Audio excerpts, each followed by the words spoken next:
Hi everyone, welcome back to my channel. If you're new here, my name is Romani. I make videos about locks and lifestyle. If you've been subscribed to my channel for some time, you know that I just reached my 2-year mark with my locks. I just had my 2-year lock anniversary, and so today I want to talk to you about some things that I've learned. All right, so number one, I learned that you may not always be able to do what you've always done with your hair. Like the things that may have worked for your hair before may not work when you have locks, and that is okay because you are going to learn some different methods to make sure that you do know what you're doing with your locks. I feel like that saying actually holds truth even in spaces outside of locks. Like if you are going to a new level, you're always going to have to try something different. The same things that you're doing now may not be the things that you are going to be doing 5 years from now, and that's completely normal. One thing that I can think of off of the top of my head is oil. I recently stopped using oil in my hair, and when I had loose natural hair, I could always put oil on my scalp and it was fine. But I recently noticed that I started developing an itchy scalp, and you can probably see it. Well, I'm not sure, but I started developing psoriasis some months ago, and so like I've been having a flaky scalp, and I noticed that when I don't use oil, my scalp feels a lot better. But years ago when I would wear my afro, I could always use oil. Another thing is I only retwist my hair every 6 to 8 weeks, but you know, when you have loose natural hair or you're just doing different styles with your hair, you're frequently doing your hair. So that's something that I also learned wouldn't be the same. I have to take big gaps in between when I'm doing my hair. Like most days, I really just wake up and my hair is already how it is for the day. I don't have to do anything. And that's something that I wasn't used to before. Even if I was doing a braid out or a twist out, I would always have to do something at night to wake up in the morning and take it down, but I don't have to do that anymore. So yeah, everything that you used to do with your hair may not be what you are going to do with your locks. The second thing that I learned is people are going to give you unsolicited opinions, unsolicited advice, and I knew this just in life. Like I knew this from life experience, but when I got locks, I feel like the unsolicited advice really heightened. And I also learned that society has a warped view of beauty, and we're just gonna categorize this all together just with like people in general, dealing with people on your lock journey. You're going to receive so much advice that's not even correct. Like you'll receive advice from people who don't even have locks. They're going to want you to retwist your hair because, like I just said, you have to wait 6 to 8 weeks in between a retwist, so your roots are going to start being puffy. But society views beauty as like slick down hair, neat hair per se. So people are going to give you advice about, oh, you should retwist your hair even when it's not time for you to retwist your hair, or you should use this product even though that product may cause buildup within your locks.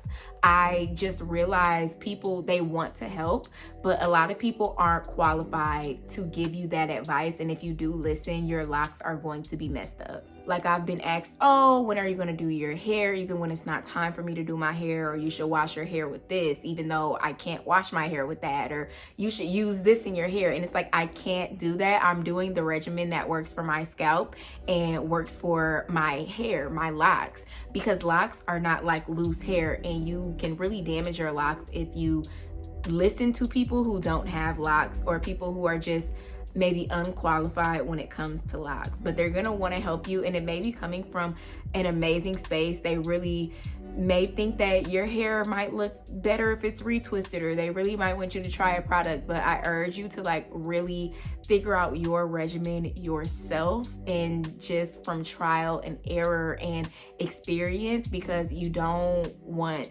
somebody else's advice to land you in a bad position when it comes to your hair. The third thing that I learned is locks are really versatile, and it's not that I didn't think that they were versatile. I always knew, but I guess I just never really thought about locks. I would see people with locks, but it never crossed my mind. So I guess I knew that you could do things with them, but actually being a part of the lock community and being able to do different styles, even though y'all know I don't do too much to my hair, it's amazing. Like we can do ponytails, like we can just do so many things. And I'm glad that specifically Chloe Bailey and Hallie are showing the world that locks really are versatile, even though it doesn't matter what the world thinks. I'm just glad that there is some representation of versatile locks, because a lot of people talk to me and the main reason that they don't want to lock their hair is because they want versatility, but you can still have versatility even when you have locks, and that is something that I learned on this journey. The fourth thing that I learned is everybody's hair is not the same, and this is also something that I knew before starting,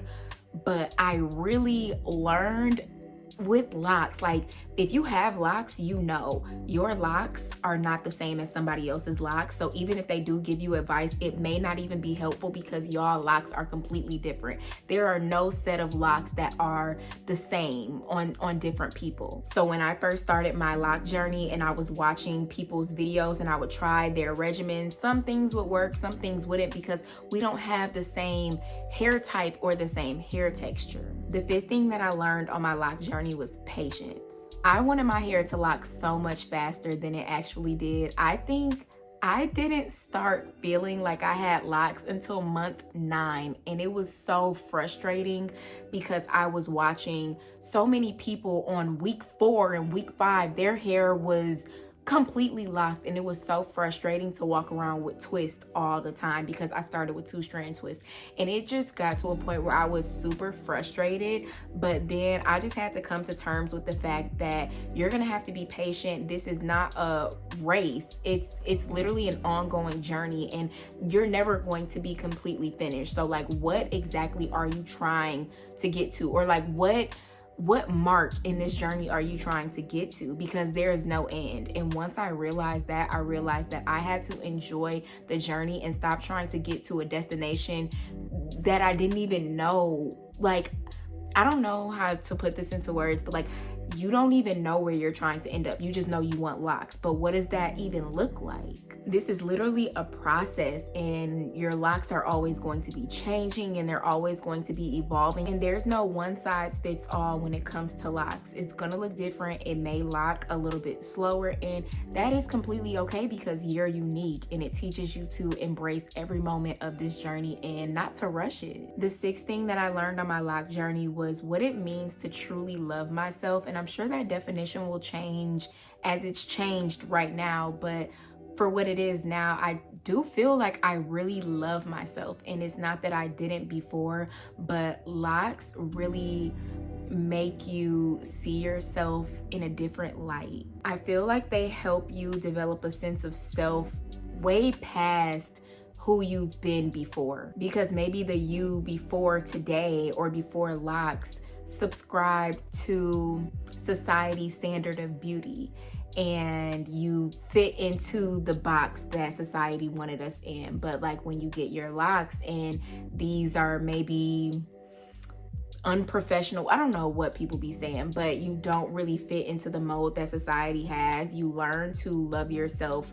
far beyond society's expectations, or you don't even care about being validated. Like, you begin to validate yourself because you see how beautiful your hair is. And it's so crazy to me that locks are not seen as beautiful to everybody, because y'all know I always say this is the most beautiful that I have ever felt. Like, I love my locks. It just makes me really love myself. I feel so in touch with my ancestors and just my highest self and the earth. Like, my hair is literally growing out of my scalp, and whereas like when you have loose hair, you might get those ends trimmed and you might like lose some hair, but like with locks, you literally keep it all. So like, this hair down here has been here forever. Well, not forever, but yeah, no, not forever, but it's been here since I started my loc journey, and that is really special to me. I don't even know how that tied in with me truly loving myself, but it does.